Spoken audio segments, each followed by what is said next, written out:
तुम लोगों को अगर याद होगा तो कुछ टाइम पहले मैंने तुम लोगों के लिए जुंजी ईतो के 2 हॉरर मांगा को एक्सप्लेन किया था। और गेस व्हाट, आज मैं फिर से तुम लोगों के लिए एक वन शॉट हॉरर मांगा लेके आया हूँ। और जुंजी ईतो कलेक्शन और इस मांगा में डिफरेंट ये है कि जुंजी ईतो थोड़ा सा साइकोलॉजिकल हॉरर की तरफ जाता है, तो इसमें रियल के घोस्ट हैं। और ये मांगा 2021 में पब्लिश हुआ था और इस मांगा का ऑथर का नाम आयुमी नाटोरी है। तो इस मांगा का मैंने बेसिक इंट्रोडक्शन तो दे दिया, तो चलो अभी इस मांगा को एक्सप्लेन करते हैं। तो ये कहानी शुरू होता है एक बंदे के साथ जो कि अभी किसी को फोन करते हुए बोल रहा होता है, मेरे ऊपर अभी कोई भी विश्वास नहीं कर रहा, पुलिस भी मेरे ऊपर विश्वास नहीं कर रही, पर मैं सच बोल रहा हूँ, मैं अभी जो बताने वाला हूँ ये मेरे साथ सच में हुआ है। मेरी बीवी और मेरे बच्चे, उनके ऊपर अभी घोस्ट ने अटैक किया। हाँ, मुझे पता है कि मैं अभी जो बोल रहा हूँ ये बिल्कुल भी सेंस नहीं बना रहा, पर मैं सच में सच बोल रहा हूँ। और ये सुनने के बाद इस बंदे ने जिसको फोन किया था वो बंदा इसे बोलता है कि मैं तेरे ऊपर बिलीव करता हूँ और मैं एक एग्जोर्सिस्ट हूँ, और अगर इस जॉब में घोस्ट इन्वॉल्व है तो इन सारी की सारी चीजों को मुझ पे छोड़ दो।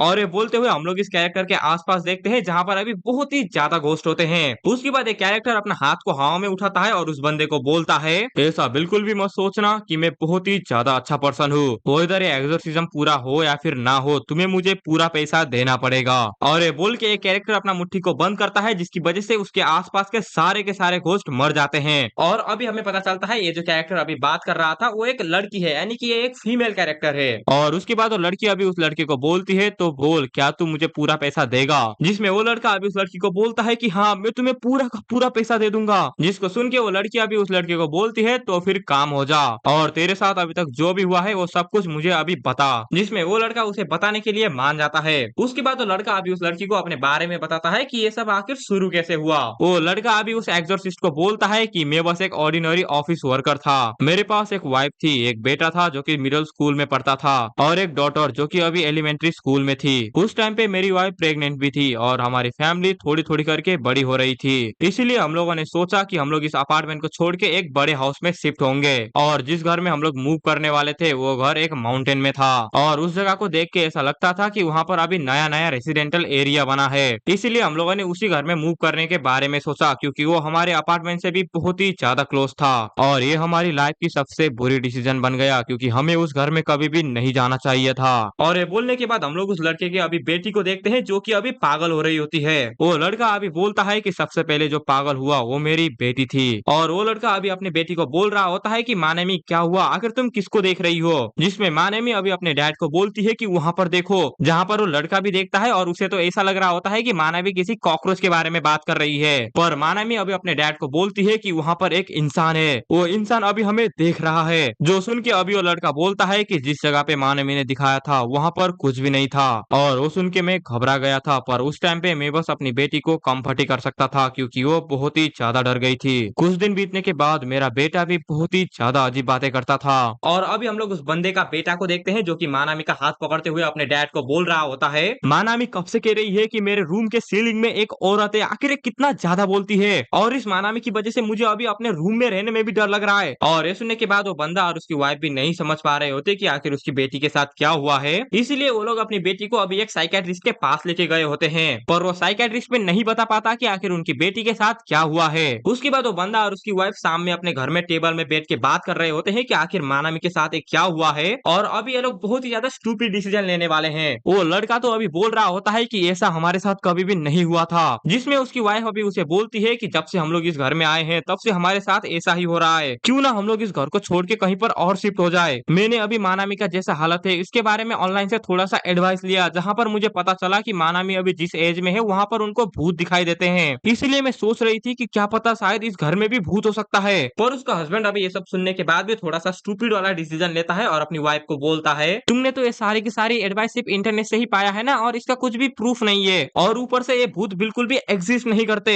और ऐसा बिल्कुल भी नहीं है कि इस घर में कोई भी पैरानॉर्मल एक्टिविटीज हो रही है, और ऊपर से हमें इस घर का लोन भी तो देना है ना, इसलिए हम लोग यहाँ से नहीं जा सकते, और इसलिए अभी के लिए तो हमें मानवी का कंडीशन के ऊपर ही ध्यान देना चाहिए। उसके बाद अभी ये बंदा बोलता है, उसके बाद हम लोगों ने श्राइन में जाके हमारे प्रोटेक्शन के लिए एक चार्म भी लेके आए, और उससे हमारी बेटी की हेल्थ में कुछ भी फर्क नहीं पड़ा। और उसकी बेटी तो अभी अपने डैड को बोल रही होती है कि उसको बहुत ही ज्यादा हाथे दिख रही है, और वो अभी अपने डैड को बोलती है कि उसको छोड़ के बिल्कुल भी ना जाए, जिसमें उसका डैड भी बोलता है कि हाँ, मैं तुम्हें छोड़ के बिल्कुल भी नहीं जाऊंगा। पर उसका डैड एक ऑफिस वर्कर था, इसलिए उसको ना चाहते हुए भी अपने काम में जाना पड़ता है। और एक रात उसकी वाइफ सडनली ब्लीडिंग करना शुरू शुरू करती है, जिसको देख के उसके पास और कोई भी चॉइस नहीं होता और उसको अपनी वाइफ को हॉस्पिटल में ले जाना ही पड़ता है। इसलिए वो भी अपने बेटे को बोलता है कि जब हम लोग यहाँ पर नहीं होंगे तो ये घर का ख्याल रखना, जिसमें उसका बेटा तो बोल रहा होता है कि नहीं, मैं यहाँ पर नहीं रहूंगा। ये मानामी बहुत ही ज्यादा अजीब बातें करती है, पर उसका डैड अभी अपने बेटे को समझाता है कि तुझे यहाँ पर रहना ही पड़ेगा और जब हम लोग यहाँ पर नहीं होंगे तब तुझे अपना सिस्टर का भी ख्याल रखना पड़ेगा।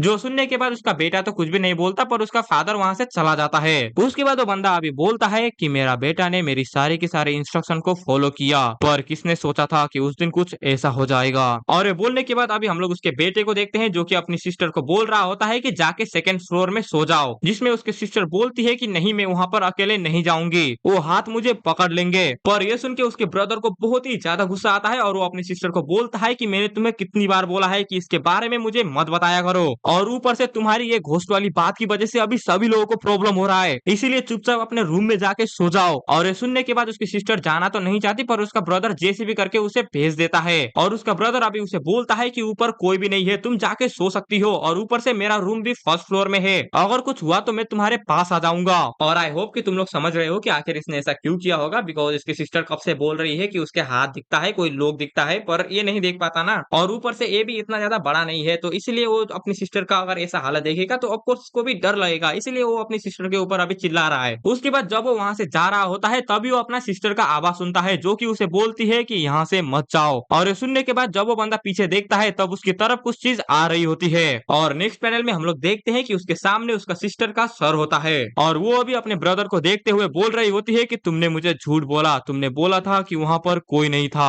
और ये देखने की वजह से वो बंदा बहुत ही ज्यादा डर जाता है और वो वहाँ से भाग जाता है। उसके बाद हमारे कहानी का एमसी अभी बोलता है, जब मेरी वाइफ अपने बेटे को जन्म दे रही थी तब मेरे पास पुलिस से फोन आया कि मेरी बेटी मर चुकी है, और मेरे बेटे ने नेवर की मदद लेके पुलिस को कॉल किया था। पुलिस ने बहुत ही ज्यादा इन्वेस्टिगेट किया पर उन्हें कुछ भी नहीं मिला, और जिस टाइम पे पुलिस इन्वेस्टिगेट कर रही थी उनके ऊपर भी बहुत ही ज्यादा पैरानॉर्मल एक्टिविटीज हुआ, और इस चीज की वजह से हम लोगों को उस घर में जाने के लिए नहीं दिया गया, और मेरा वाइफ और मेरा बेटा हम लोग जैसे भी करके बच गए थे, पर मेरा बेटा, उसकी भी हालत अभी अपने सिस्टर की तरह हो गया था। और अभी हम लोग उसके बेटे को देख रहे होते हैं, जो कि बोल रहा होता है कि मानामी मेरे ऊपर बहुत ही ज्यादा गुस्सा है, मानामी की स्पिरिट वो पागल हो चुकी है, जिसको सुन के उसका डैड तो अपने बेटे को बोलता है कि मानामी मर चुकी है और मानामी यहाँ पर बिल्कुल नहीं है, जिसमें उसका बेटा चिल्ला के बोलता है कि तुम झूठ बोल रहे हो, वो यहीं पर ही है, वो तुम्हारी साइड में खड़ी है, वो जब मरी थी तब मैं उसके पास नहीं था, इसलिए वो मेरे ऊपर अभी बहुत ही ज्यादा गुस्सा है और वो मुझे मारना चाहती है। और अपना बेटा का ऐसा हालत देख के वो बंदा और उसकी वाइफ अभी बहुत ही ज्यादा डर रहे होते हैं। उसके बाद अभी रात हो जाता है, जहाँ पर हम लोग वो बंदा और उसकी वाइफ को उनके बेडरूम में देखते हैं, जिसमें उसकी वाइफ तो उसे बोल रही होती है कि मैंने तुम्हें बोला था कि हम लोगों को उस घर से बहुत ही पहले निकल जाना चाहिए था, मानामी सही थी, उस घर में कुछ ना कुछ तो था, शायद उस घर में घोस्ट या फिर कुछ डीमन जैसा हो सकता था, जिसमें भोंदू अभी भी बोल रहा होता है कि भूत जैसी चीज बिल्कुल भी नहीं होता।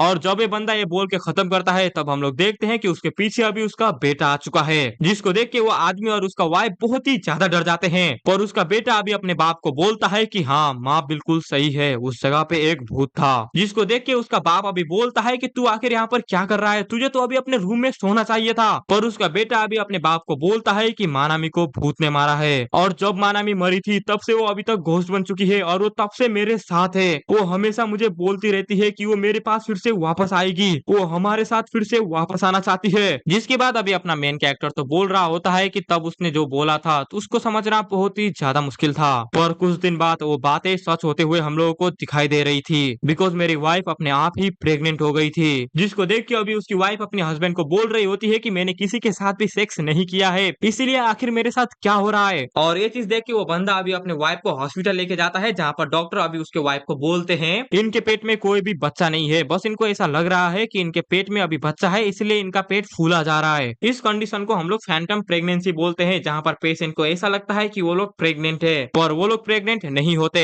और मैं तुम लोगों को एक बात बोलता हूँ कि मैंने यूट्यूब वीडियो में या फिर कहीं पर देखा था फैक्ट्स वाली बातों में, जहाँ पर ये बात रियल होती है, ये रियल लाइफ में भी होती है ये वाली कंडीशन। और ये सुन के उसकी वाइफ तो अभी बोल रही होती है कि तुम झूठ बोल रहे हो, मैंने फेल्ट किया था कि मेरे पेट में किसी ने लात मारा था, और जो भी चीज अभी मेरे पेट में है मैं चाहता हूँ कि तुम उसको निकाल के फेंक दो, पर वो डॉक्टर ये करने के लिए बिल्कुल भी नहीं मानता। और ये सही करके उस बंदे ने अपने वाइफ को बहुत ही अलग अलग डॉक्टर को दिखाया, पर सारे लोगों ने उसको यही बोला कि ये सब उसके फैंटम प्रेगनेंसी की वजह से हो रहा है। और उसकी वाइफ तो अभी अपने हस्बैंड को बोल रही होती है कि मैं झूठ नहीं बोल रही, मेरे पेट में कुछ तो है, जिसमें तभी उनके पीछे उनका बेटा आता है जो कि उन्हें बोलता है कि इसके अंदर मानामी है। और अपने बेटे के हाथों में चाकू देख के वो बंदा अपनी वाइफ को बचाने के लिए उसके सामने आ जाता है और वो अभी अपने बेटे को बोल रहा होता है कि मानामी ऑलरेडी मर चुकी है और तू ऐसा नहीं कर सकता, जिसमें उसका बेटा चिल्ला के बोलता है कि वो यहीं पर ही है। इवन मुझे भी विश्वास नहीं था कि घोस्ट रियल में होते हैं, पर मैंने तुम्हें कितनी बार बोल दिया कि मानामी यहीं पर है। मानामी हमारी वजह से मारी गई थी बिकॉज हम लोगों ने उसके ऊपर विश्वास नहीं किया था। और ये बोलने के बाद तभी उस बंदे के वाइफ के पेट में कुछ हरकत होती है और नेक्स्ट पैनल में हम लोग देखते हैं कि उसके वाइफ के पेट से अभी कुछ चीज उसको फाड़ के बाहर आती है, जिसको देख के उसका बेटा बोलता है कि ये मानामी है, मानामी अभी यहाँ पर आ चुकी है। और जो चीज अभी उसके पेट से बाहर निकला है इसको देख के नहीं लगता कि ये मानामी होगी। और उसका बेटा तो अभी उस चीज को देख के बोल रहा होता है कि मानामी प्लीज मुझे माफ कर दो, तुम यहाँ पर मुझे मारने के लिए आई हो ना। पर जब उसका बेटा ऐसा बोलता है तभी वो मॉन्स्टर उसके बेटे को पकड़ लेता है और वो मॉन्स्टर उसके बेटे का बैकबोन तोड़ के उसके सामने ही उसे मार देता है। और उसको मारने के बाद वो अभी अपने मेन कैरेक्टर को देख रहा होता है और ये देख के अभी वो बंदा बोल रहा होता है कि क्या तुम सच में मानामी हो, पर आखिर तुम ये हमारे साथ क्यों कर रही हो। पर वो मॉन्स्टर भी तभी उसके ऊपर अटैक कर देता है। उसके बाद वो बंदा बोलता है कि जब ये सब हुआ तभी वो बेहोश हो गया था और उस मॉन्स्टर के अटैक करने के बाद क्या हुआ उस चीज के बारे में उसे बिल्कुल भी नहीं पता है। पर उसकी जब आंख खुली तब वो वहीं पर था जहाँ से ये सारी की सारी चीजें शुरू हुआ था। और अभी उस बंदे को ऐसा लग रहा होता है कि उसने सिर्फ अभी सपना देखा था। पर जब वो बंदा अपने साइड में देखता है तब वो देखता है कि उसके वाइफ, बेटे और बेटी को बहुत सारे मॉन्स्टर खा रहे हैं और ये सारी की सारी चीजें उसके आंखों के सामने हो रही होती है। और उस बंदे को अभी वही चीज दिखाई दे रहा होता है जो कि मानामी उसे हमेशा बोलती रहती थी कि इस पूरे घर में अभी बहुत ही सारे घोस्ट है। और ये चीज देख के वो बंदा वहाँ से भाग जाता है, पर वो बंदा जितना भी ट्राई करे वो लास्ट में जैसे भी करके इस घर में ही आता था। और ये चीज इसके साथ बहुत ही ज्यादा बार हुई जिसकी वजह से इस बंदे ने इस घर से भागना ही गिव अप कर दिया। और उसने मदद के लिए बहुत ही ज्यादा जगह जैसे कि हॉस्पिटल और पुलिस में फोन किया, पर वहाँ से किसी ने भी इसकी मदद नहीं किया। सबको ऐसा लगता था कि ये बंदा पागल हो चुका है और ये बंदा जो भी बोलने पर उधर से कोई भी रेस्पॉन्स नहीं आता था। जो सुनने के बाद वो बंदी अभी इस बंदे को बोलती है तो तेरा मतलब तेरी आवाज सिर्फ मैं ही सुन पा रही हूँ, मैं समझ गई कि तेरे साथ क्या हो रहा है, इसलिए मैं तेरे लोकेशन के लिए अभी पहुँचने वाली हूँ। जो सुनने के बाद वो बंदा अभी उस लड़की को थैंक यू बोल रहा होता है, पर वो लड़की बोलती है कि थैंक यू बोलने की कोई भी जरूरत नहीं है क्योंकि मैं यहाँ पर पहुँच गई हूँ। और हम लोग अभी देखते हैं कि एग्जोर्सिस्ट अभी उस बंदे के सामने खड़ी होती है। उसके बाद वो लड़की उस लड़के को बोलती है कि मुझे माफ कर देना, मैं थोड़ी सी लेट हो गई, असल में मैं अभी अपने दूसरे काम में बिजी थी ना, इसलिए मुझे यहाँ पर आने के लिए थोड़ा सा टाइम लग गया। और तेरी स्टोरी सुन के तो ऐसा लगता है कि तेरे ऊपर शायद घोस्ट ने ही अटैक किया था और मैंने ऐसे अननेचुरल डेथ के बारे में बहुत ही ज्यादा सुना था, पर मुझे अभी पता चल रहा है कि ये सारी की सारी चीजें यहीं पर ही हुआ था। और वेल देन मैं अभी तुझे बताने वाली हूँ कि तेरे साथ आखिर क्या चल रहा है। चलो सबसे पहले हम लोग तेरे से ही शुरू करते हैं। ये सारी की सारी चीजें होना 5 साल पहले से ही तो शुरू हुआ था ना। इस अपार्टमेंट में तू और तेरी फैमिली रहा करती थी, पर तुम लोग एक दिन बहुत ही अननेचुरल तरीके से मारे गए थे। तेरी वाइफ की पेट से कुछ चीज बाहर निकला था जिसकी वजह से वो मारी गई थी और तेरा बेटा लैक ऑफ ऑक्सीजन की वजह से मारा गया था और वो भी बहुत ही ज्यादा अननोन केस था। और बात रही तेरी तो तूने खुद ही नाइफ का यूज करके अपना गला काट के वहीं पर ही मर गया था। इसका मतलब तुम लोग समझ रहे हो कि जब उस मॉन्स्टर ने इसके ऊपर अटैक किया था तब ये इतना ज्यादा डर गया कि जिस नाइफ को उसके बेटे ने अपनी माँ को मारने के लिए लाया था उसको पकड़ के इसने खुद ही का कर दिया और ये मर गया। इसीलिए इसने बोला था कि उसके बाद ये बेहोश हो गया था और जब इसका आंख खुला तब ये इसी अपार्टमेंट में था। और इस अपार्टमेंट में ये इसलिए है बिकॉज इस अपार्टमेंट के घोस्ट इसके फैमिली और इसको यहाँ से भागने नहीं दे रही। उसके बाद वो लड़की अभी इस लड़के को इसका कंडीशन और बताती है। और जैसे कि तूने मुझे बोला था कि तूने अपनी मदद के लिए पुलिस और हॉस्पिटल में भी कॉल लगाया, पर वहाँ से तुझे कुछ भी रेस्पॉन्स नहीं आया। पर तुझे पता है कि रियलिटी क्या था?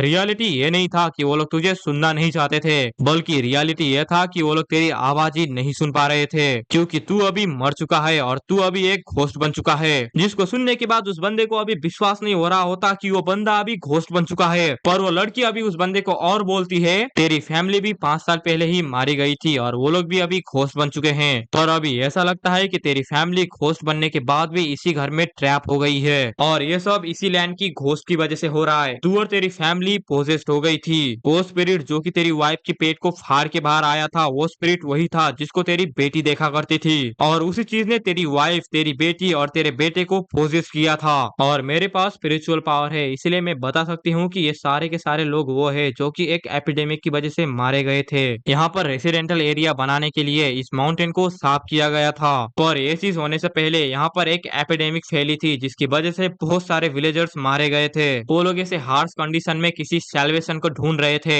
और इसी डर की वजह से उन लोगों ने लोगों को सैक्रिफाइस करना शुरू किया एक ऐसे गॉड के लिए जो कि एग्जिस्ट भी नहीं करता। और एक कोइंसिडेंस की वजह से एक विलेजर क्योर भी हो गया, जिसको देख के उन लोगों को ऐसा लगा कि अगर वो लोग ऐसे ही सैक्रिफाइस करते रहेंगे तो उनका गॉड उनके ऊपर हमेशा खुशी दिखाएगा, और इसी बात की वजह से वो लोग और इंसानों को मारते गए। बट इन दी एंड उस एपिडेमिक की वजह से सारे के सारे विलेजर मारे गए, पर मरने के बाद भी वो लोग अभी अपने बिलीफ को मान रहे हैं। वो लोग अभी ऐसा सोच रहे हैं कि अगर वो लोग ऐसे ही लोगों का सैक्रिफाइस करते रहेंगे तो शायद एक दिन ऐसा आएगा जहां पर वो लोग फिर से जिंदा हो सकते हैं। और उसके बाद जब ये रेसिडेंटल एरिया बना उसके बाद भी यहाँ पर बहुत ही ज्यादा अननेचुरल इंसिडेंट होते रहे, और शायद ये सब इसलिए हो रहा था क्योंकि इस माउंटेन के स्पिरिट अभी और भी लोगों का सैक्रिफाइस करने की कोशिश कर रही है। और उसी टाइम में तुम लोगों का किस्मत भी फूटा हुआ था, इसलिए तुम लोग भी इसी रेसिडेंटल एरिया में रहने के लिए आ गए। जो सुनने की वजह से अभी उस बंदे का बहुत ही ज्यादा दिमाग खराब हो रहा होता है, इसलिए वो उस लड़की को बोलता है अभी मुझे फर्क नहीं पड़ता कि इन स्पिरिट के साथ क्या होने वाला है, मुझे अभी और नहीं सुनना,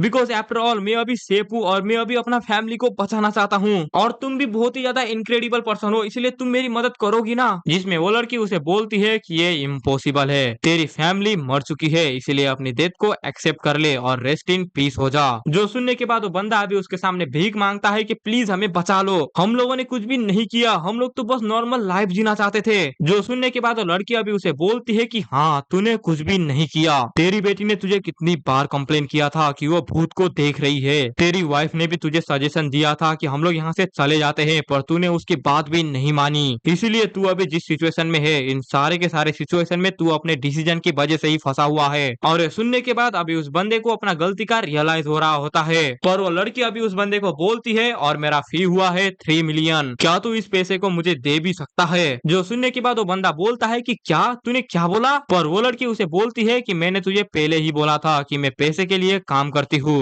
और अगर तू मुझे 3 मिलियन नहीं दे सकता तो मैं तेरी कुछ भी मदद नहीं करूंगी। जो सुनने के बाद वो बंदा अभी चिल्ला के बोलता है कि मेरे साथ मजाक करना बंद करो, तुमने तो मेरी मदद भी नहीं किया और मेरे पास तो इतना पैसा भी नहीं है, आखिर मैं तुम्हें कैसे दूंगा। जो सुनने के बाद वो लड़की अभी उस बंदे को बोलती है अच्छा ऐसी बात है तो मैं समझ गई, तू ऐसे ही सफर करता रहे और मैं तब तक वेट करूंगी जब तक तू मेरे से फिर से मदद नहीं मांग लेता, और जब तक तू मेरी मदद नहीं मांगेगा तब तक तेरी फैमिली यहीं पर ही पोजेस रहेगी उन स्पिरिट से। जो सुनने के बाद वो बंदा अभी बहुत ही ज्यादा रोता है और उस लड़की से माफी मांगता है, और वो बंदा उस लड़की को बोलता है तुझे जितना चाहिए मैं उतना पैसा तुझे दूंगा, मैं तुझे अपना क्रेडिट कार्ड भी दे दूंगा, प्लीज हमें इस सफरिंग से बचा लो। और ये सुनने के बाद वो लड़की अभी उस लड़के को बोलती है फिर तो मैं तेरी मदद कर दूंगी, चल तू मेरे साथ चल। और ये बोल के जब वो लड़की उसके रूम में आती है तब वहां पर बहुत सारे स्पिरिट उसके फैमिली को खा रहे होते हैं, और उसकी बेटी और उसका बेटा अभी अपने बाप को बोल रहे होते हैं कि प्लीज हमें बचा लो, ये बहुत ही ज्यादा दर्द कर रहा है। जिसको देख के वो बंदा अपनी बेटी और अपने वाइफ से अभी बहुत ही ज्यादा माफी मांगता है, और इस बंदे को माफी मांगना भी चाहिए, बिकॉज इसी की जो है सेल्फिशनेस बोलो या फिर फूलिशनेस बोलो, पर इसी चीज की वजह से जो है इसका अभी वाइफ और इसकी जो बेटा और बेटी है उनको सफरिंग करना पड़ रहा है मरने के बाद भी। और इतने सारे स्पिरिट को देखने के बाद वो लड़की अभी बोलती है हाल, और ये बोलने के बाद ही वो सारे के सारे स्पिरिट वो लड़की को देखते हैं, पर वो लड़की अभी अपने हाथों को उन लोगों के सामने लेके आती है, जिसको देख के वो सारे के सारे स्पिरिट वो लड़की के ऊपर अटैक कर देते हैं, पर वो लड़की फिर से अपना मुट्ठी को बंद करती है और उन सारे के सारे स्पिरिट को वहीं पर ही मार देती है। और वो लड़की अभी उस लड़के को बोलती है कि मैंने सारे के सारे स्पिरिट को मार दिया है, इसलिए सब कुछ अभी ठीक हो जाएगा।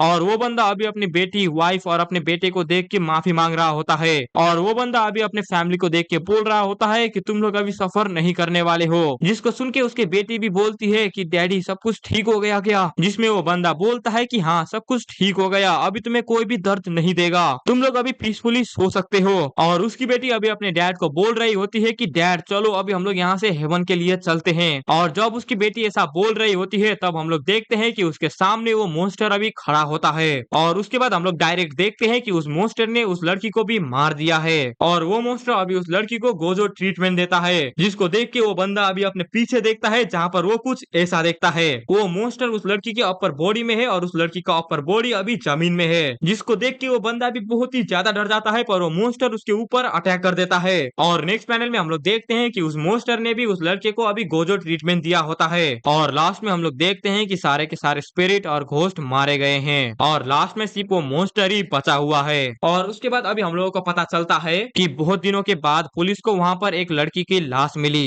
और पुलिस ये बिल्कुल भी नहीं जान पाई कि आखिर वो लड़की कैसे मारी गई और वो रेसिडेंस जहाँ पे ये इंसिडेंट हुआ था वो अभी भी प्रॉपर्टी के लिए बिका हुआ है, जहाँ पर वो मॉन्स्टर अभी नए लोगों का इंतजार कर रहा है। और लास्ट में ऑथर ने लिखा है the hungry doorway awaits a sacrifice, यानी कि इस मॉन्स्टर को अभी भी सैक्रिफाइस चाहिए। और बात रही उस लड़के का, तो मुझे नहीं लगता कि वो मारा गया होगा, बिकॉज वो बंदा तो पहले ही मारा गया था ना और वो अभी घोस्ट बन चुका है। इसका मतलब उसकी फैमिली और वो बंदा हमेशा यहाँ पर जो है तड़पने वाले हैं इस मॉन्स्टर की वजह से। और बाय द वे मैंने इसका एंडिंग के बारे में बहुत ही ज्यादा रिसर्च किया पर मुझे ऐसा नहीं मिला कि आखिर लोग इसके एंडिंग के बारे में क्या बोलते हैं। पर मुझे ऐसा लगता है कि जिस मॉन्स्टर को हम लोगों ने लास्ट में देखा था ये मॉन्स्टर वही है जिसके लिए जो है ये माउंटेन के लोग जो है सैक्रिफाइस करते थे। और इन लोगों ने जिस जिसको भी सैक्रिफाइस किया था ना उनकी स्पिरिट मिलके अभी इस मॉन्स्टर का फॉर्म ले चुकी है। बिकॉज एक बात याद रखो कि उस लड़की ने ऐसा बोला था कि वो लोग ऐसे गॉड को सैक्रिफाइस करते थे जो कि रियल में एग्जिस्ट भी नहीं करता और ये स्पिरिट तो बिल्कुल नहीं है। इसलिए मैं बोल रहा हूँ कि शायद हो सकता है कि जिन लोगों का भी जो है इस माउंटेन के लोगों ने सैक्रिफाइस किया था ना वो सारे के सारे सैक्रिफाइस के सोल ने अभी इस मॉन्स्टर का रूप ले लिया है। तो मुझे तो यही लगता है और तुम लोगों को क्या लगता है तुम लोग कमेंट में बोल सकते हो। और आज के वीडियो के लिए बस इतना ही, तब तक के लिए तुम लोग मेरा इन दो में से कोई भी वीडियो जाके देख सकते हो। मैं तुम लोगों से वहीं पर मिलूंगा एंड